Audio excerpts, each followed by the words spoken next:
Hello， 大家好，欢迎收看最新一期节目，我是小渊。之前我们讲过菲律宾空姐在跨年夜和11个富家子弟狂欢后突然去世的案件，而今天这起案件虽然只有3个富豪，但背后却充满了各种谜团，可以说它是人性、金钱和权力相遇后的纠缠大剧，制作不易，希望大家看完后长按点赞键支持一下。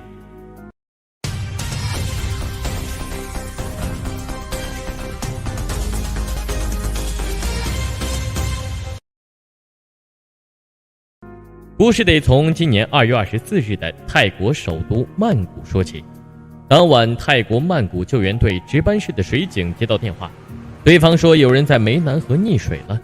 几分钟后，水上救援队赶到拉玛巴桥附近，可回电报案人询问溺水者的准确位置时，对方电话却一直没人接听。这不会是自己先下水救人了吧？怀着忐忑的心情，搜救队员焦急地扫视着周围水面和岸边，查看是否有人在挣扎。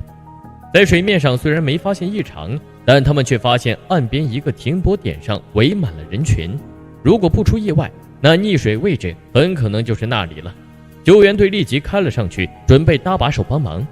可出乎意料的是，对方却说自己也是接到上司命令赶来这里的。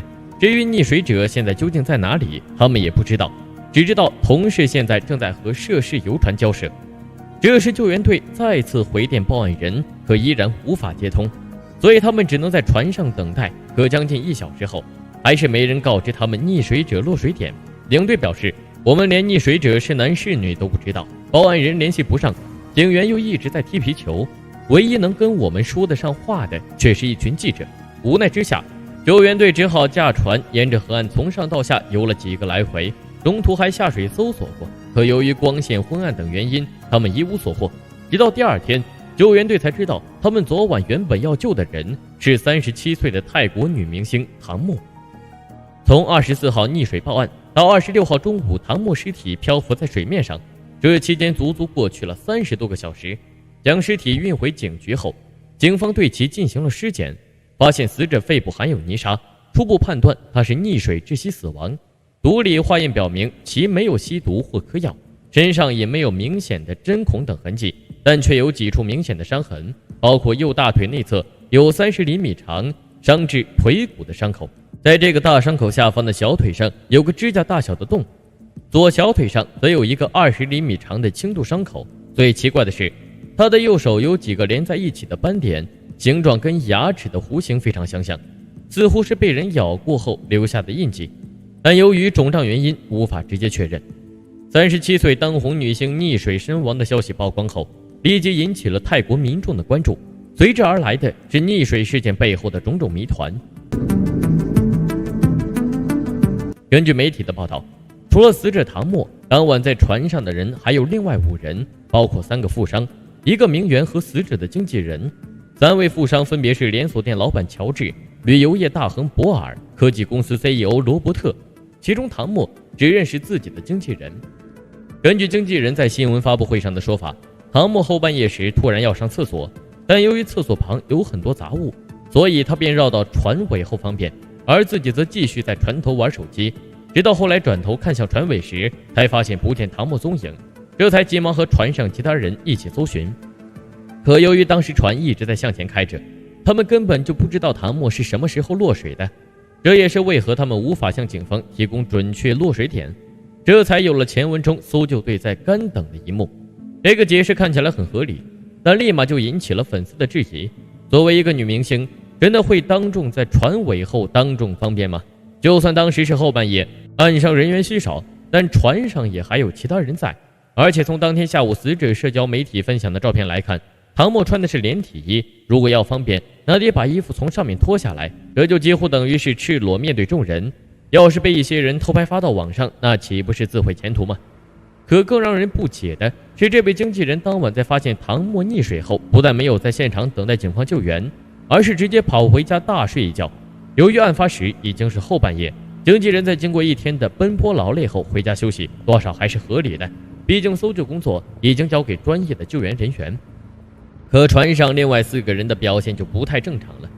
这4个人在案发当晚早早回到家中，第二天时，在一个停车场相聚讨论，这很难不让人觉得他们是在串供。而当他们重新出现在警局里时，4个人各自都请了律师，要不是警方发布通告说他们如果再不出现，就以涉嫌谋杀的罪名逮捕他们，估计这4人是不会乖乖走进警局录口供。在警方为这几人录口供的同时，粉丝根据公开的资料指出了很多疑点。首先是案发后经纪人没有第一时间通知死者家人，唐默的哥哥是从警方口中获悉自己妹妹落水。更奇怪的是，经纪人当晚直接开着唐默的车回到唐默住所睡觉，他给出的原因是自己想自己的女儿了。这里小渊要补充一点，此前这位经纪人曾生下一个女儿，后来被唐默收养和照顾。粉丝们很不理解，在发生了如此大的事情后，这位经纪人怎么就突然想起要探望自己的女儿，而且还是在大半夜。在面对唐默母亲质问自己为何不下水救人时，经纪人解释说自己不会游泳。可翻了他的社交媒体后，粉丝发现他不但会游泳，而且还会背着女儿一起游泳。为什么经纪人要撒谎呢？是害怕自己如果下水也有危险，还是有其他原因呢？我们都不得而知。对于经纪人，他在电视台中表示，案发后的次日25号，自己整天都待在家里等唐默。其实这一点小渊我觉得很奇怪，经纪人能把自己女儿交给唐默领养，那说明他们的关系是非常不错的。那为何在好友迟迟没有消息的情况下，他还能待在家中？还有个疑点，就是在案发后，他带走了死者的手机，在26号才把手机交给死者母亲。细心的网友发现，在唐默出事后，他在社交媒体 ins 的内容发生了变化，有多处动态和照片被编辑过，而唐默母亲是不知道手机密码，更不大可能会第一时间删除女儿媒体动态，所以编辑动态的人应该是经纪人。可他这样做的目的是什么呢？在经纪人的手机上有几张他和死者的合影，其中一张照片的拍摄时间是晚上9点56分，背影的桥梁上还亮着灯光。可这张照片一公开，就又被网友炒上了热搜，因为这张照片的拍摄时间明显就不符事实。证据就是后面桥上的灯，案发在9点时，他就被工作人员关掉了。为了求证这个关灯时间，泰国媒体还专门采访了桥上的工作小哥。小哥表示，如果游客稀少，那一般在9点就会关灯。可奇怪的是，就在他接受采访后的第2天，小哥便突然改口，说案发当晚是在10点多时关灯的。这突然被改变的时间，又让案件多了一层阴谋。小哥的口供虽然可以改变，但大桥周边的监控的记录却是无法改变的。而且这些监控录像都证实，在经纪人拍下这张照片时的9点56分，大桥上的灯早已被关。如果说经纪人前面的疑点都有不确定性，那他伪造照片这点可就完全是故意为之了。说到这里，小渊想起了一点可疑的情况。前面我们说过，经纪人很可能编辑过死者的 ins 内容，会不会存在这样一种情况，死者当晚曾将这张照片也分享在 ins 上，并且上面还有拍摄时间，而经纪人获悉后就立马将其删除。可他伪造照片拍摄的目的是什么呢？换句话说，把死者落水的时间推迟，经纪人是否就能掩盖什么呢？这里小渊说下我个人的猜测，我们假设唐默的死真的和经纪人有关，那案发后经纪人做的所有的事情都会围绕一个主题进行，那就是为自己脱罪。一般来说，船只都会配备 GPS 定位仪，只要顺着定位仪的记录，就能知道船只当晚路过的水域。将死者溺水时间向后延迟，就是干扰警方对案发时间点的确定，也就是干扰警方对唐默落水点范围的锁定，从而无法展开营救。换句话说，就是经纪人或者船上的人似乎恨不得唐默溺水身亡。当然还有另外一种可能，那就是避免警方在落水点找到作案工具等信息。在当晚拍的一个视频中可以看到，唐默在唱歌的同时，手里还拿着一个装着红酒的高脚杯。可警方搜查船上物品时，却发现当晚的酒杯和酒瓶全都不见了。按照这种思路想下去，背后的真相似乎真的细思极恐。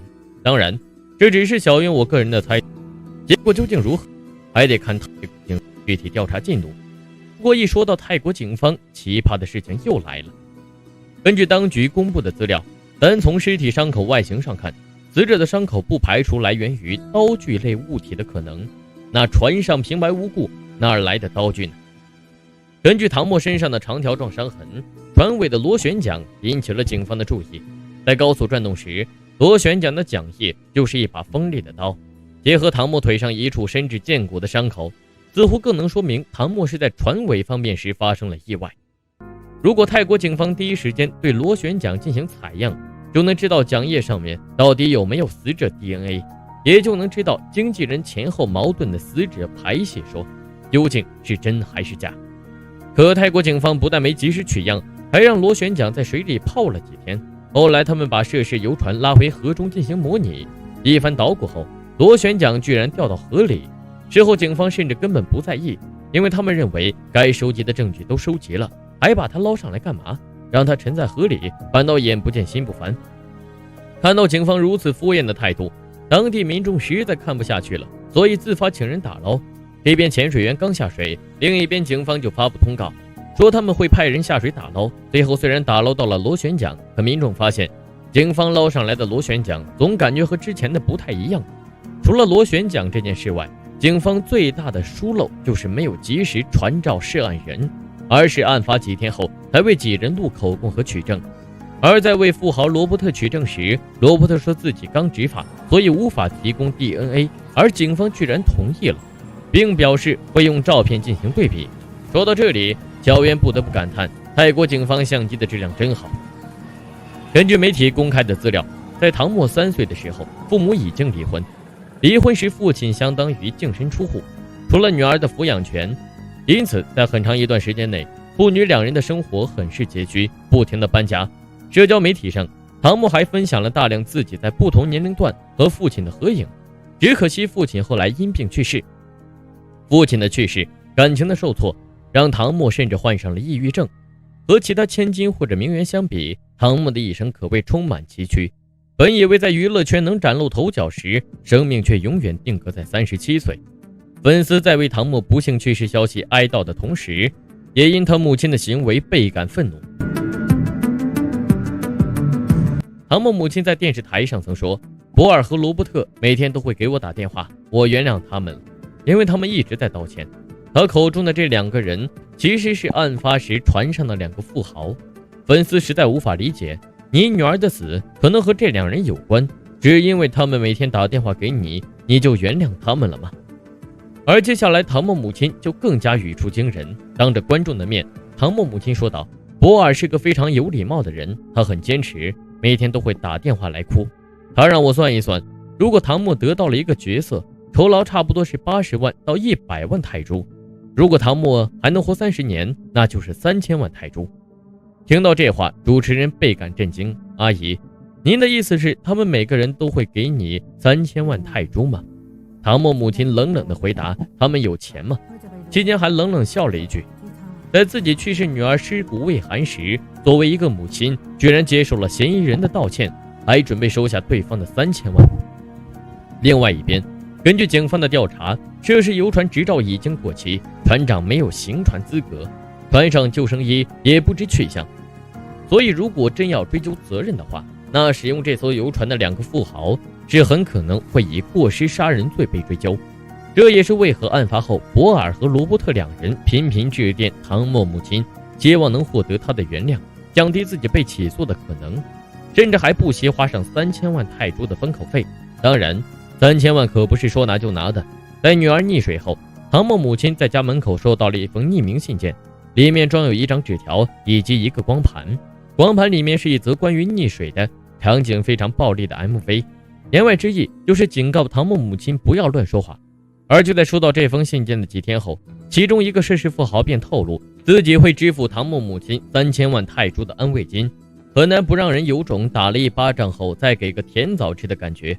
除了祈求死者家属的原谅，船上3个富豪中的博尔在案发后向调查该案的警局捐了300万泰铢，名义是支援警方，实际是怎么回事，大家都心知肚明。唐默溺水身亡的消息传开后，引起了粉丝和民众的热议，一时之间网络上流传着各种说法和猜测。例如有传言说调查组成员曾试图毁灭证据，也有人上传了唐默落水时挣扎的视频，但因为太过模糊，无法被证实有效性，真相究竟如何，我们暂且还不知道。但事情很多疑点都指向了唐木的经纪人。实际上，死者不但领养了经纪人的女儿，还把她指定为自己保险的受益人。现在唐木溺水身亡，如果警方找不出幕后凶手，那这件事情只能被划定为意外。作为孩子的生母，那经纪人就能获得唐木的保险理赔。作案动机和条件都有了，所以凶手会是他吗？小渊觉得不太可能。首先，唐木一死，那经纪人的收入肯定会大大减少。再者，在河上公然将唐木推下水，风险太大。反倒是船上3名富豪很值得怀疑。试想一下，一个漂亮女明星和3个有钱有势的富豪聚在一条船上，中间还有个经纪人。结合死者不认识富豪的事实，这很难不让人往拉皮条的方向想。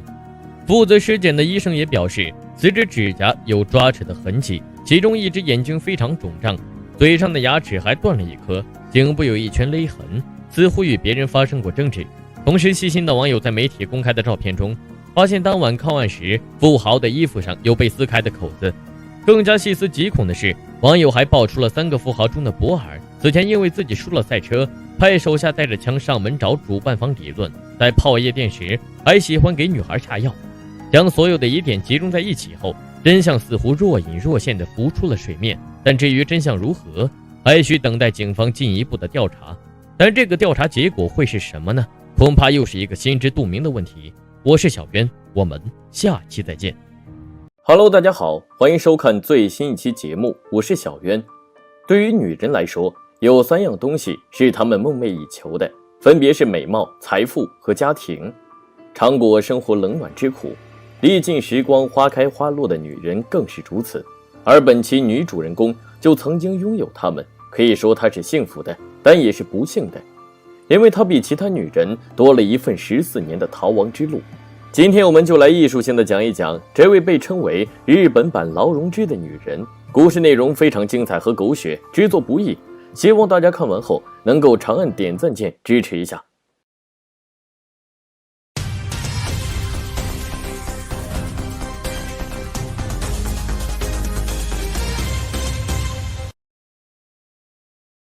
故事得从1972年日本的松山市的一所监狱说起。当天下午，一个披头散发的女人缓缓走出牢房，当着狱警的面脱下牢服，换上了自己以前的衣服。她终于刑满释放了。走出大门之前，男狱警却把手伸到她下面，然后来了一阵习惯性的发抖。看着狱警猥琐的笑容，女子狠狠回了个冷眼。要不是那些投诉记录突然被烧毁，这些狱警可都吃不了兜着走。来到外面，女子深深地吸了一口气，可这种如释重负的自由感觉，下一秒就被身无分文的窘境狠狠敲碎。整整站了2个多小时，她才搭上了一位善良老伯的便车，来到市里。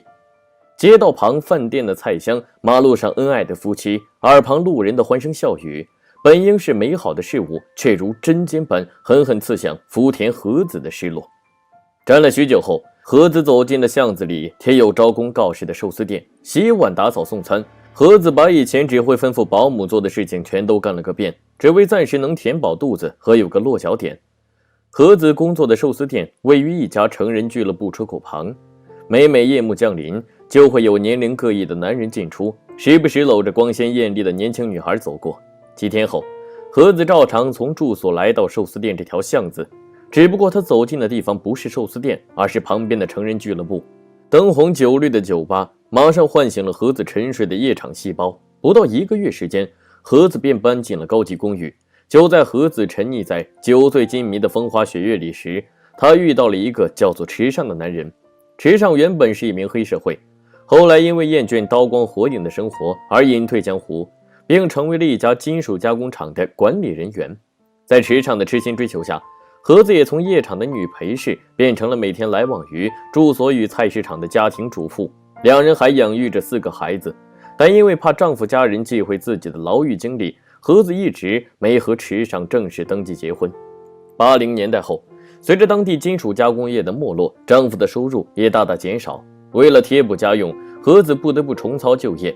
但年过30的中年妇女根本就无法和夜店里的年轻小妹相比，和子只能在钢管旁边拼命摇摆，可脱衣女郎赚的钱也是少得可怜。说白了，就是夜场的廉价临时工。无奈的盒子就向妈妈桑提出坐台的要求。不出所料，年过30的他经常成为男顾客的笑料。哟，大妈，怎么又是一个人在喝闷酒啊？不是我说你，都这把年纪了还这么拼命，还是收拾收拾回家扶持老公去吧。听到这话的盒子立马火冒三丈，直接将杯子的酒甩了过去。这一甩，同时也甩到了陪酒女安港后子。天降浓酒的安港后子立马火冒三丈，你这老女人是不是吃错药了？说完便一巴掌扇向盒子，当着所有人的面，安港后子把盒子里里外外羞辱了一番，引得全场阵阵大笑。可无论别人笑得多开心，盒子也只是一言不发，喝着自己的酒。几天之后，夜场的妈妈桑发现安港后子接连几天没来上班，便立即报了警。直到8月24日，在郊区的一处山间小路上，人们才发现了他的尸体。初步勘查后，警方排除了性侵和盗窃的可能。酒馆的老板表示，死者与盒子当晚曾因为金钱发生纠纷。结合案发后盒子的失踪，日本警方很快就将嫌疑人锁定在这个女人身上。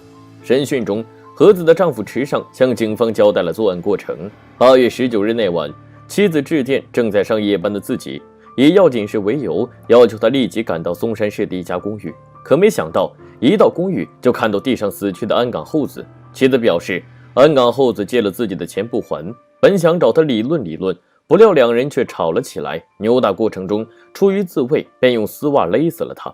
因为怕事情败露，所以当晚两人并没有报警，而是把尸体藏了起来，然后当掉了死者家里的部分衣服和钱包，加上存折。妻子总共兑了260万日元的现金。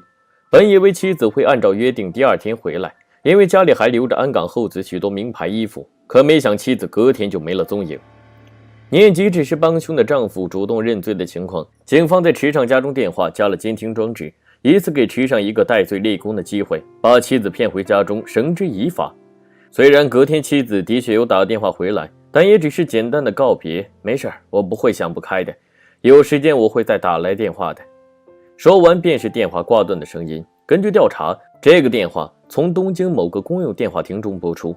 从这个电话开始，盒子正式踏上了逃亡之路。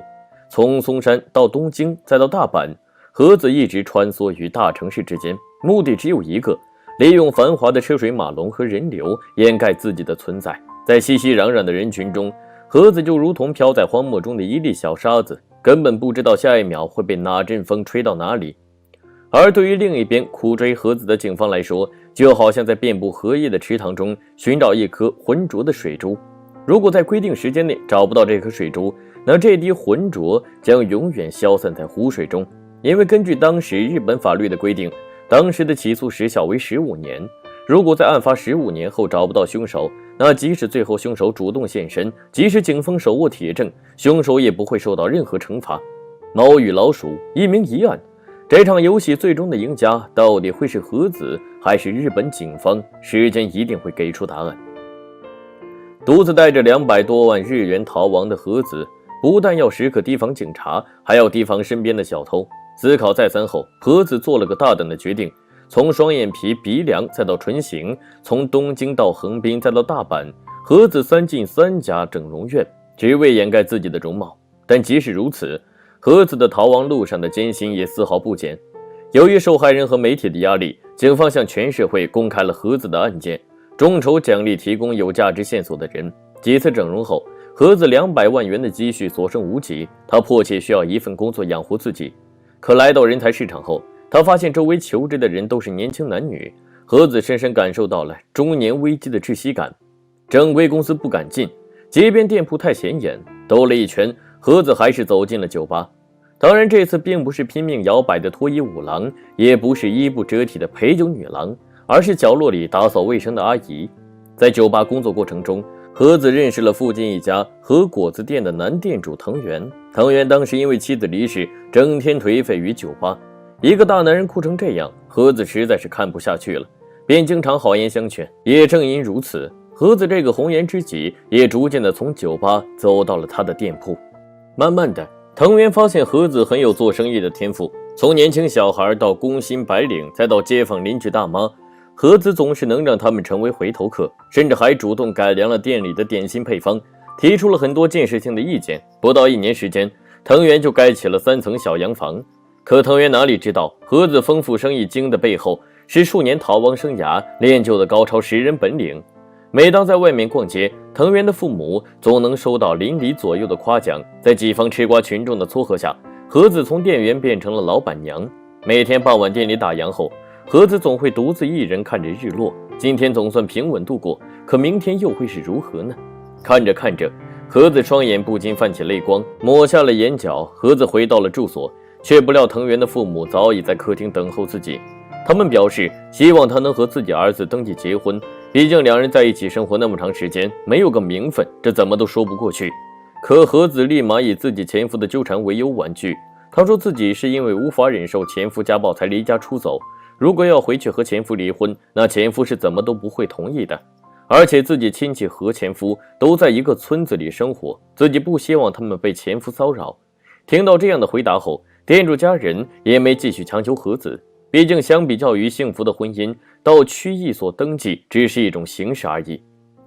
由于店里生意越做越大，店里需要一位运输点心的司机，盒子便把自己和前夫的大儿子叫过来帮忙，还告诉他不能在店主面前说出两人的关系，不然就得不到这份待遇丰厚的工作。起初事情都一切按照盒子安排的节奏进行，可后来因为一场交通事故，丈夫藤原无意间获悉儿子是来自于爱媛市的松山，而好巧不巧还引起了丈夫堂姐的怀疑。虽然堂姐无法判断电视里的女通缉犯是自己弟媳，但她还是将情况反映给了当地警察署。几天后，警员来到盒子店铺里，询问老板娘小野四人的踪影。盒子转身一看，发现居然是警察。虽然心里慌得一匹，但还是故作镇静地回了一句：“哦，老板娘刚好送点心给村里小学的老师了。”在确定警员朝小学方向出发后，盒子立马跑回家中，拿着自己攒了3年的积蓄，骑着自行车一路狂飙到16公里外的金泽市，然后搭乘了前往京都的列车。赶到学校后的警员才反应过来，刚才店里的那个女人根本不是店员，就是老板娘小野四人，也就是一直化名潜逃的杀人犯福田和子。知道真相后，一脸茫然的藤原呆呆站在门口，感觉就好像做了一场梦，就是不知道这到底算是美梦还是噩梦。逃亡的第4年，和子在名古屋在情人旅馆干起了清洁工的工作。每天晚上劳累一天后的和子很快就进入了梦乡。在梦里，她成为了和果子店连锁企业的老板娘，并在东京购置了很多房产。突然之间，一声警笛声惊醒了和子，还好只是消防车经过。看着消防车消失在夜色中的尾灯，和子想了很久，隔天就离开了名古屋，来到了福井，然后又做了几次整容手术。和子觉得，如果不是因为整容花掉那么多的钱，自己的逃亡之路就不会这么悲催，所以必须把投资的钱赚回来。而此时自己从上到下的本钱只剩下一样，那就是肉体。凭借博大的胸怀和巧舌如簧的嘴巴，和子很快得到了当地一位退休妈妈桑的赏识，甚至还当起了店长。可那位妈妈桑也是见过大世面的人，和子对自己身份的遮遮掩掩早就引起了他的怀疑。结合电视台和报纸的通告，在一天两人喝酒时，妈妈桑说出了自己悲催的过去。当时无心学习，年纪轻轻就做了小太妹，不料刚出来没几天就被蛊惑在轮奸，一气之下错手杀害了男友并逃亡至今。每当看到街上那些依偎在父母身旁的孩子，自己的心里就在滴血。看到声泪俱下的妈妈桑，和子也道出了自己的秘密。一席肺腑之言，2份相思之苦，10年逃亡之路，终于有个人可以倾听自己的苦与恨。几杯浓酒入肚后，和子起身为妈妈桑盖上的外衣，留下一封告别信后，默默走出酒吧，登上了前往广岛的列车。1996年，日本爱媛市松山警察署发布了悬赏通告与和子的录音带，称谁要能提供有价值的线索，谁就能获得警方100万日元众筹。算上曾为和子整容的美容院的资助，酬劳更是来到了500万日元。500万日元也许不算什么，但对于当时房地产泡沫破裂的日本来说，这500万日元就是一笔天大的巨款。谁不想靠一个电话就赚到500万呢？终于在1997年的7月29日，距离诉讼时效还有21天时，日本警方在福井市一家关东煮里抓获了福田和子。所以事情就此落下帷幕了吗？当然没有。对于警方来说，真正的考验才刚刚开始。福田和子被捕后，起初拒不承认自己杀害安冈厚子的事实，相反，他还说自己只是一个被迫参与的从犯，真正的主谋是丈夫池上，自己只是在丈夫的威胁下参与了藏尸过程。福田和子心里的算盘其实很简单，他知道距离自己犯罪的有效诉讼期只剩下21天，在这21天，只要死死咬住丈夫是主谋的说法，警方就不能直接定他的罪，除非找到有力的证据。面对和子的抵赖，当时日本负责该案的刑事科长中井邦彦压力山大，因为和子当年的丈夫池上已经离开人世，没有证据能证明池上不是主谋，也没有证据证明和子就是主谋，所以对和子的起诉一时间陷入了死胡同。中井科长立马联系了松山市的警员帮忙，在费尽几番周折后，幸运找到了当年池上的同事，并证实当年案发时池上人在东京的不在场证明以及池上的个人日记2项证物。终于在1997年8月19日，距离有效诉讼期过期前的11个小时，日本警方以充足的证据成功向法院起诉了福田和子的罪行。随后法院判处了和子无期徒刑。2005年，福田和子在监狱中因病去世，享年57岁。被捕消息传开后，福田和子的身世也随即被爆了出来。根据日本警方公布的资料，福田和子父亲早年出轨，留下母子2人和别人私奔。为了生计，母亲不得不卖身养家。即使后来再婚，也依旧没能给和子一个完整的家庭。从小就缺乏正确引导的和子，年纪轻轻便成为了小太妹，甚至伙同男友抢劫，被捕入狱。监狱中又受尽了狱警的侮辱。从案发到被捕起诉，福田和子整整逃亡将近15年。如果福田和子没带当年那位妈妈桑的骨灰回福井安葬，也许这起案件的正义永远都会迟到。松山、大阪、东京、名古屋、广岛、神户、福冈、宫津、福井等等，这些城市不论多么繁华，但对于和子来说都是遍布孤独的野径荒丘。所以请不要随意踏入黑暗，因为即使有光能照进黑暗，光的背刺依然是黑的。我是小渊，我们下期再见。